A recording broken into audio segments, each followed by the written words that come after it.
नमामि दुष्टशत्रुविनाशकं नमामि सर्वफलदायकम्।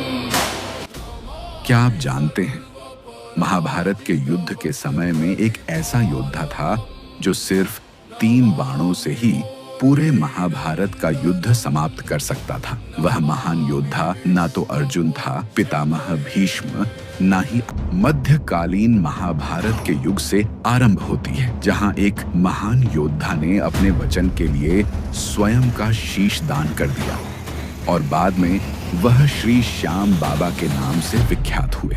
यह वीर बालक पहले बर्बरीक के नाम से जाना जाता था। वह असाधारण बलशाली गदाधारी भीम के पुत्र घटोत्कच और दैत्य मूर की पुत्री मोरवी के पुत्र थे। बचपन से ही बर्बरीक अत्यंत वीर और महान योद्धा थे। उन्होंने युद्ध कला का ज्ञान अपनी माता और स्वयं श्री कृष्ण से प्राप्त किया। अपनी कठोर तपस्या से उन्होंने नव दुर्गा को प्रसन्न किया, जिनसे उन्हें 3 अमोघ बाण प्राप्त हुए। इसी कारण वे 3 बाणधारी के नाम से प्रसिद्ध हुए। इसके अतिरिक्त अग्निदेव ने प्रसन्न होकर उन्हें एक ऐसा शक्तिशाली धनुष प्रदान किया जो उन्हें तीनों लोकों में विजयी बनाने में सक्षम था। जब बर्बरीक को कौरवों और पांडवों के मध्य महाभारत का युद्ध अपरिहार्य होने का समाचार मिला तो उनकी भी युद्ध में सम्मिलित होने की तीव्र इच्छा जागी। अपनी माता से आशीर्वाद लेने जाने पर उन्होंने एक महत्वपूर्ण वचन दिया कि वे युद्ध में सदैव हारे हुए पक्ष का साथ देंगे। अपने इस वचन को निभाने के लिए बर्बरीक अपने घोड़े पर सवार होकर अपने 3 बाण और धनुष के साथ कुरुक्षेत्र की रणभूमि की ओर चल पड़े।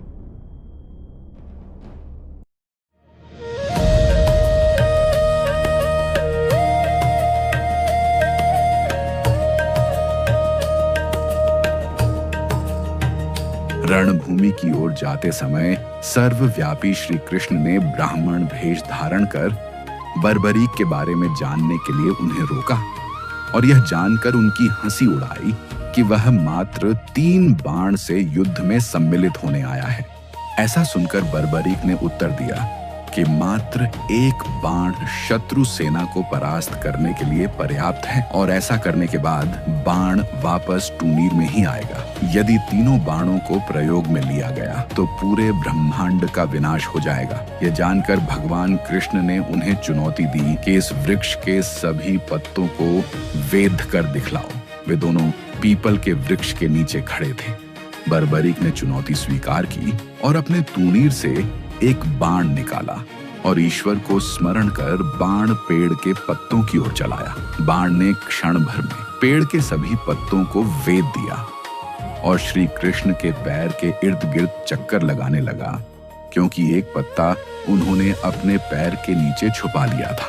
बर्बरीक ने कहा कि आप अपने पैर को हटा लीजिए, अन्यथा ये बाण आपके पैर को भी वेध देगा। तब ब्राह्मण रूपी श्री कृष्ण ने बर्बरीक से दान की अभिलाषा व्यक्त की। वीर बर्बरीक ने तत्काल उन्हें वचन दिया और दान मांगने को कहा। ब्राह्मण ने उनसे उनके शीश का दान मांगा। बर्बरीक क्षण भर के लिए अचंभित हुए, पर वह अपने वचन से अडिग नहीं हो सकते थे। उन्होंने कहा कि एक साधारण ब्राह्मण इस प्रकार का दान नहीं मांग सकता। अतः उन्होंने ब्राह्मण से अपने वास्तविक स्वरूप को प्रकट करने की प्रार्थना की। ब्राह्मण रूपी श्री कृष्ण अपने रूप में आ गए। श्री कृष्ण ने बर्बरीक को शीश दान मांगने का कारण समझाया। युद्ध आरंभ होने से पूर्व युद्ध भूमि के पूजन के लिए तीनों लोकों के सर्वश्रेष्ठ क्षत्रिय के शीश की आहुति देनी होती थी और इसलिए वे ऐसा करने के लिए विवश थे।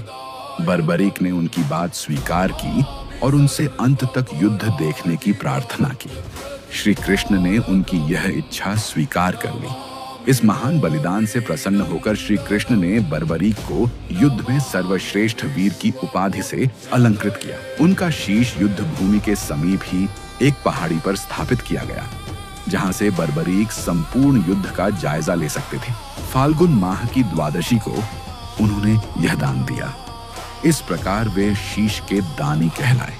महाभारत युद्ध की समाप्ति पर पांडवों में ही आपसी विवाद होने लगा कि युद्ध में विजय का श्रेय किसको जाता है। श्री कृष्ण ने उनसे कहा, बर्बरीक का शीश संपूर्ण युद्ध का साक्षी है, अतएव उससे बेहतर निर्णायक भला कौन हो सकता है।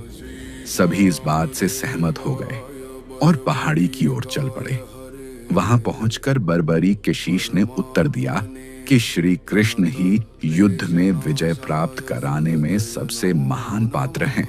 उनकी शिक्षा, उपस्थिति, युद्ध नीति ही निर्णायक थी। उन्हें युद्ध भूमि में सिर्फ उनका सुदर्शन चक्र घूमता हुआ दिखाई दे रहा था, जो शत्रु सेना को काट रहा था।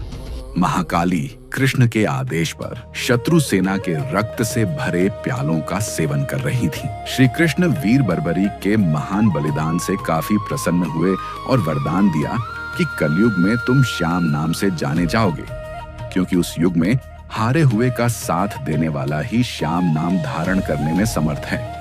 उनका शीश खाटू नगर, वर्तमान राजस्थान राज्य के सीकर जिला में दफनाया गया था, इसलिए उन्हें खाटू श्याम बाबा